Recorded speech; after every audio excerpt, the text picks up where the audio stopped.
Hello, and welcome to yet another episode of Fully Baked Radio, the highest radio show on the internet. I'm your host, Flip Marley.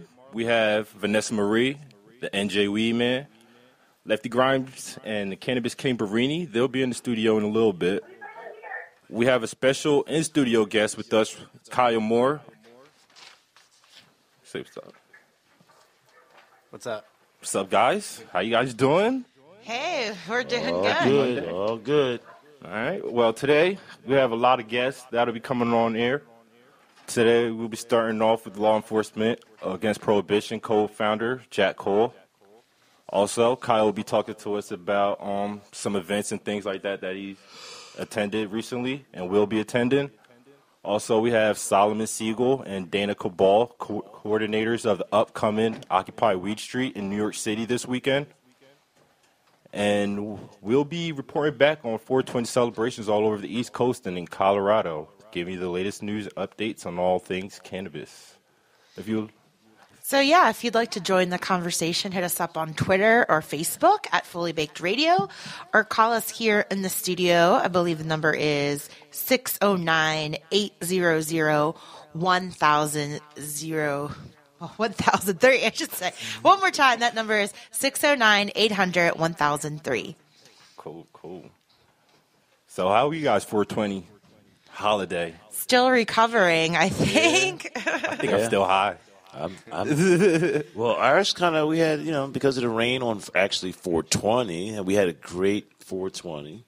It turned out pretty good. And then, of course, people in New Jersey know that what we did was we postponed our music festival aspect of the 420 celebration to Saturday, 425.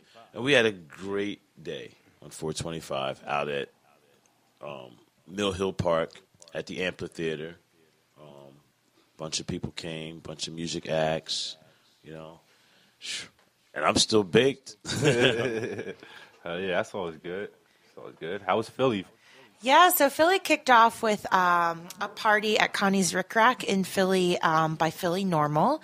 And that was also, a show with a bunch of bands and vendors. And the Coalition for Medical Marijuana New Jersey was there. So that was really fun. Sunday night, I joined Ed, the weed man, at the Secret Sesh, which was our own little cannabis cup in Newark, New Jersey. That was at a secret location. And that was really, really fun. We counted down at midnight to 420. It felt like Stoner New Year's, because there was everything you can imagine. There was a buffet of cannabis-infused food, so edibles. But it was rice and chicken and, you know what I mean, not your traditional sweets or baked goods. There was a dab bar, and they had these girls called the New Jersey Dab Dolls, and they would feed you dabs, different kinds you could try.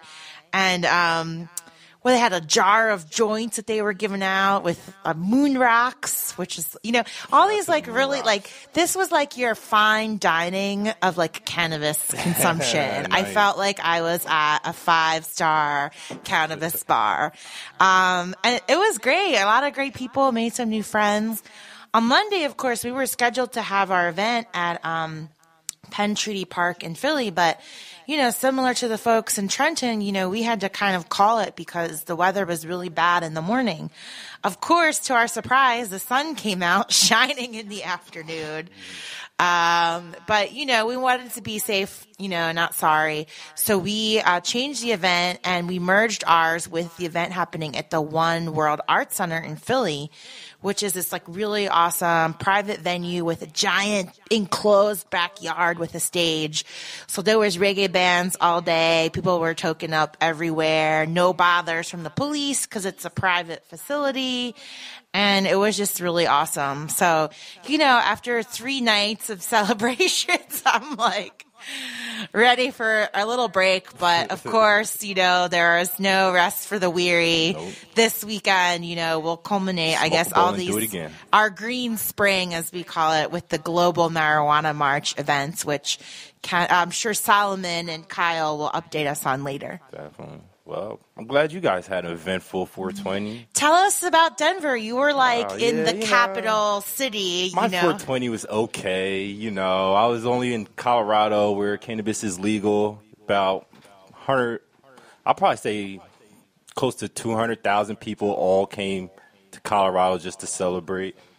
But honestly, Colorado is amazing. To actually be in an environment where you could go to a store and purchase cannabis legally. They do have certain head shops where you could get medicinal, or they have head shops where it's medicinal and recreational.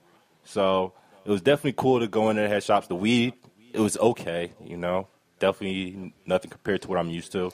Are you saying that our buds here in the Garden State are actually, or at least who knows where they're really grown, but that we have access to high quality stuff? Yeah, I was highly disappointed on the quality, I must say. Wow. Even though we were able to go and purchase goodies, edibles, all types of fun stuff, the quality just wasn't up to par. You hear that? Come to Jersey if you really want to experience. Big shout outs to the Garden State Dispensary. I ran into Mike, the owner, over in Colorado. He was one of the attendees. He had a booth at the High Times Cup. Really cool dude. He'll be calling into the show, not today, but in the near future. And he supports everything that we're doing as far as cannabis legalization go.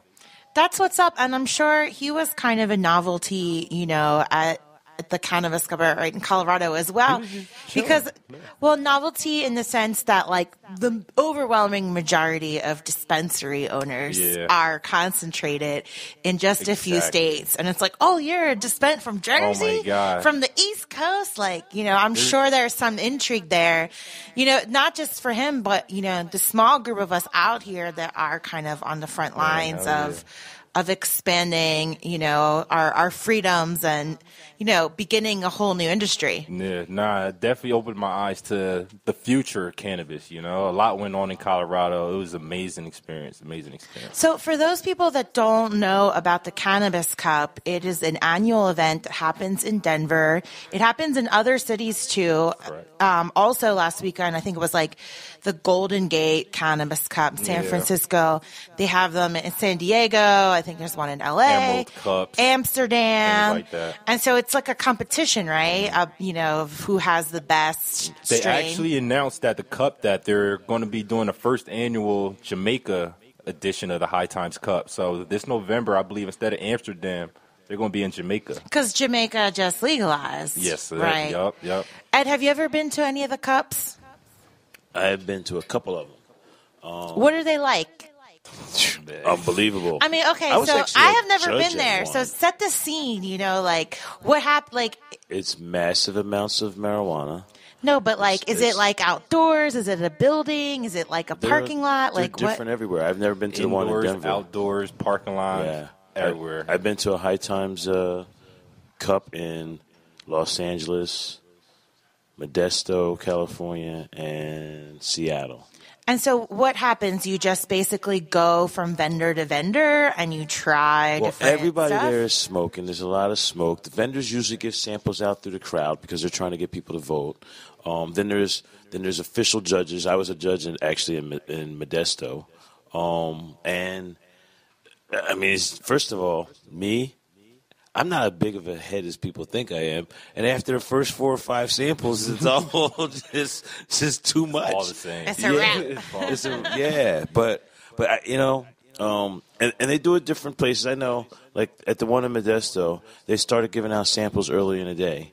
And then they were getting people to put their vote in. I went to one also in Bellingham, Washington, too. That wasn't actually High Times Cannabis Cup, but it was a Cannabis Cup. And again, it was so much weed. So as a judge, what are the qualities that you look for? Do they give you a little sheet of paper or something and you rate it? You know what I started doing? Because you can't judge on the high. Now, I don't remember the exact the categories. There's a bunch of categories. But one is look. One is smell. Obviously, one is taste. One is, the reaction. And I started basing mine on smell and looks because after you start smoking, it's no way be able And to then there's tell like which one 30 got you where entries you and were. things Yeah. like that. Yeah, so I remember basing mine on looks, and then I have to tell you, you can break them down too into like the purples or the Kushes. What's the best Kush there is? What's the best purple? Or even with the sativas and indicas, you can do with that. But now, of course, it's wax, right? Like has taken over the cannabis cups and Yup. not flowers. Is that right?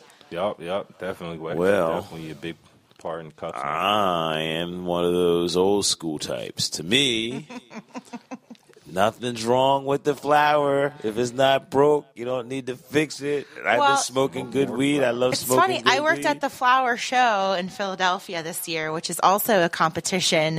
And I was very disappointed because we should have a cannabis section, because these competitions really show the skill in horticulture and in cultivation and It's all the same. in fine tuning, your products. And I think there should be a flower show Tomato element of every cannabis cup, since we can't get in the traditional flower shows. tomato. I'm pretty sure Philadelphia, someone's going to be ingenious enough, hint, hint, to introduce cannabis to the flower show in Or hemp. Philadelphia. I mean, what would their punishment be? You hear A that, flower show people? $25 fine? Holler at your girl, Vanessa Maria. I will coordinate the hell out of a cannabis flower You know what show. I like to say for 420 when cannabis is all legalized? It should be like a national holiday like Christmas and Thanksgiving where stoners and us alike You should can call it just- Freedom Day. Wait just- a minute. Just Have don't you- have to work, like we get to chill. That was the story I was going Fought to long put out. enough. Oh, but if we Like, have we deserve if it. we have a cannabis church, then we can declare that as one of our high holy days. Of course. Hey, I tell you what, Bill Maher actually has started a petition online to see, the reaction of the president of the White House about making an official holiday on 420. 420. Shout out to Bill Maher. Yeah, everybody go on Bill Maher and sign that petition. Yeah, if you go online, go to YouTube and type in TIS the night before 420. He talks about it in that video. TIS, TIS, the night before 420. Well, speaking of 420, there were events all over the East Coast. In Washington, D.C., of course, they did a huge smoke out on federal land at the national park, That was pretty awesome. Shout out to all the heads in D.C. who came, and it's kind of weird how you're in D.C. where it's legalized, but you're on federal land where it's illegal, and you literally can dip in and out of zones, right? And show the ridiculousness of these borders, right? And how just crazy it is. So shout out to the heads in D.C.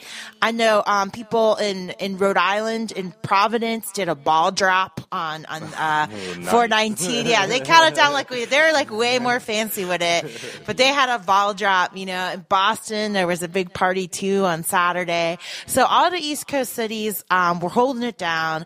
But I think we have Solomon Siegel on the line from New York. What happened in New York? Hey, Solomon. You Hey, thanks. You hear me? Yeah, Solomon. Solomon is a longtime activist from New York, participating in the early stages of Occupy Weed Street, a weekly smokeout and demonstration for cannabis legalization in New York City. Oh, we're on protest right now. I'm right here with a bunch of people in front of the New York City courthouses with signs, and we are protesting for the legalization as we speak. Hell yeah, right on. That's awesome. Are you in Manhattan right now, Solomon? In Manhattan. So tell us a little bit, what is Occupy Weed Street? What are you guys trying to do? Occupy Weed Street is a group of people that started smoking out in public to try to change the perception of lazy stoners, to bring in the perception that we are actually positive activist people who are trying to make a positive change in the city. That's awesome. I heard you guys... Culture of marijuana for years has been of lazy stoners who can't get anything done. We, as part of the cultural shift in our country, we need to change the perception of stoners from just average high schoolers or college students who barely get any work done to lawyers, medical people, people with full-time jobs who enjoy smoking weed just like some people like drinking wine or smoking cigarettes. Absolutely. I hear you guys were smoking With less damage publicly. to the body. Were you guys smoking on 420 at was it Washington Square Park? 420, we were reined in. We had a small smoke out at Washington Square, and then we celebrated 421 in Washington Square. We had a